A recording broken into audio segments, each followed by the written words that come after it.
In November 1987, European authorities made a stunning discovery at sea. The French Coast Guard intercepted a freighter, the MV Exend, in the Bay of Biscay. Inside were 120 tons of weaponry destined for the Irish Republican Army. It was a huge arsenal.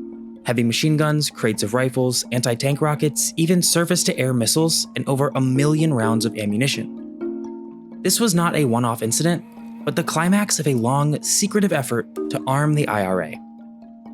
Over decades of conflict in Northern Ireland, the IRA, a paramilitary group fighting to end British rule, acquired its weapons through elaborate international networks. The Irish-American connection. In the 1970s, Irish Republican militants found an eager base of support in the United States. During the conflict known as the Troubles, Irish Americans, many with ancestral ties to Ireland, rallied behind the IRA's cause. They organized benefit events, passed around donation jars in pubs, and formed groups to legally and illegally support the Republican movement. The most prominent organization was NORAID, Irish Northern Aid Committee, founded in 1970, which served as a fundraising conduit. Over the course of the 1970s and 1980s, NORAID raised millions of dollars from American donors. While NORAID claimed the money was for families of political prisoners, investigators believed much of it ultimately helped purchase weapons for the IRA. Money was only one part of the American pipeline.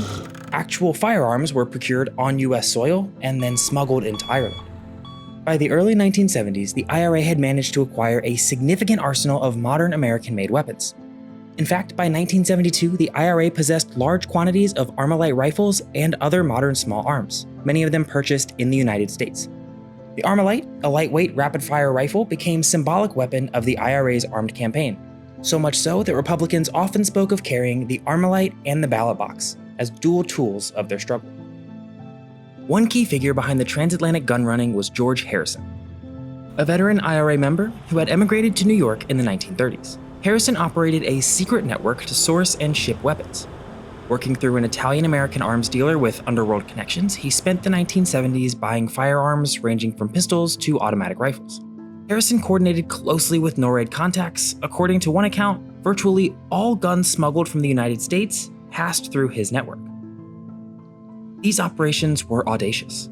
Smugglers hid weapons in everything from cargo shipments to the luggage of sympathetic travelers. There are accounts of guns being ferried across the Atlantic on commercial ships, even stashed aboard the Queen Elizabeth II ocean liner by crew members who supported the cause.